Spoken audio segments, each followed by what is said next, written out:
Well, my name is Tonni Oberly. This is my husband, Graham Oberly. We're at Oaks and Sprouts farm in Urbana, Ohio. This is our first year, so. Yeah, we heard about white oak pastures in Georgia and the rotational grazing practices that they were using to rebuild soil carbon. And I was working in sustainability at the time, and that inspired me to come back to the family farm and utilize this space to sequester carbon in the soil. So with our first year, we've been focusing mostly on the market garden, where we're growing a wide range of produce from lettuce, microgreens, zucchini, collard greens, tomatoes, cucumbers, a whole lot of different vegetables really. And then we have 2 pigs and 4 goats. So we're learning with livestock, starting small, and then expanding from there in the next year. The produce and the livestock are both a means to the end, which is rebuilding the soil, sequestering carbon, and rebuilding the land. So we're also really committed to social justice values on our farm, uplifting marginalized communities, whether that's food access or actually like if we can be partners in land access and other things that uplift marginalized communities, that's also very important to us long term. Hi, I'm Chelsea Gandy. I'm the education coordinator for the Dairy Grazers Apprenticeship program in Ohio. And DGA is a nationally accredited apprenticeship program trying to get more dairy grazers let a foot in the door to the business. So we're going to go out and take a look at some pasture. And there are all sorts of tests that you can do for pasture, like sending out your soil for a soil test, taking micronutrient tests from like the leaves to see like what sort of available minerals there are. But all of those tests take a lot of time and they're kind of expensive when you're first starting out.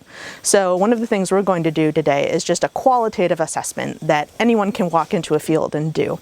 So first thing, you're going to walk out and just feel how the ground feels underneath your feet. And that's going to tell you a lot of information about how compacted the soil might be or how much litter is left from a previous grazing.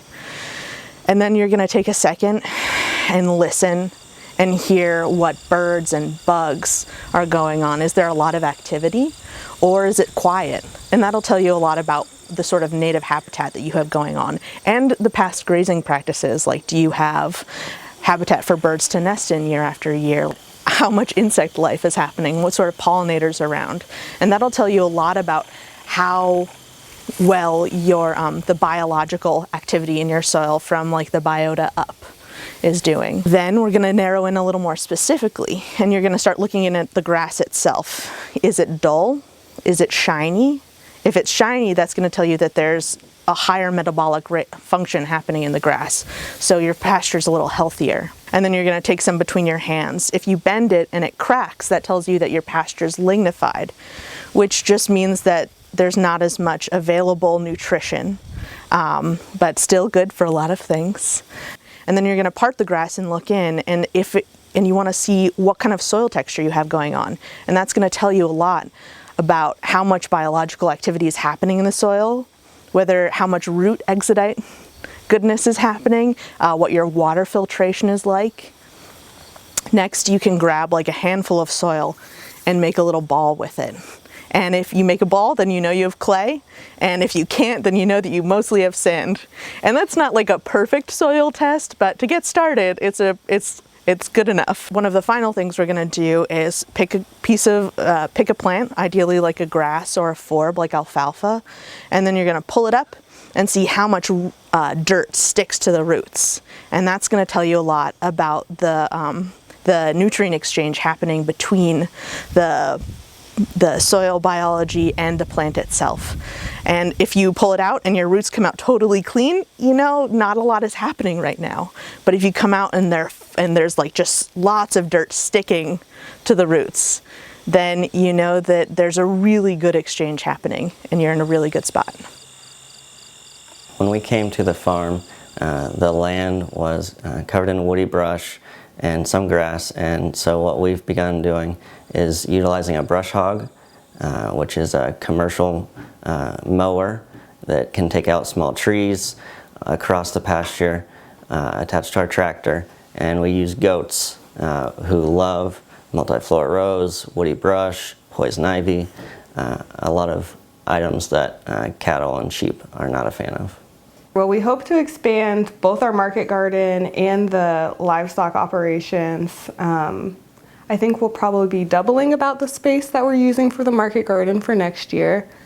And then definitely expanding livestock as well. There's a lot of pasture that hasn't been managed, and we want to use animals in a way that's natural for them, that can really regenerate that soil, that land, and bring back good grazing land.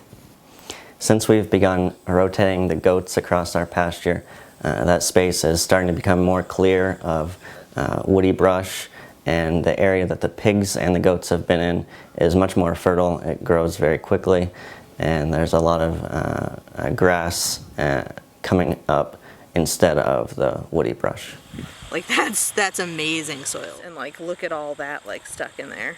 Like that's beautiful. Ooh. You can also see like the grass is starting to tiller out. Our goats are rotated across the pasture, and they start in an area that looks about like this, and once they're done it looks like this section here. So with our goats we utilize electric net fencing to rotate them across the pasture, and that netting is able to be lifted out of the ground. It's just on a little stake. We lift it out, we move the fencing, and basically expand the paddock right beside where they are now. And then we use an RTV, we have a Kubota, and we drive their little shelter to the next spot, and then close off the goats into the next spot once they've all found their way over. We keep our goats in the pasture right now just by visual understanding of the pasture. We look at how much food is available to them based on what we see them eating, and once they get low on available forage, we move them to their next paddock. One of our rookie mistakes with the goats was having them in an area that had pig fencing, and a couple of them got their heads stuck through, and their horns, when they pulled back, their horns got caught on the fencing, so we had to rescue a couple of goats. So it's important, if you're a new farmer, to make sure you're using the right kind of fencing for the right animal. On the flip side, none of our animals have escaped the pigs or the goats out of any of the fencing, and so pros and cons of our first year.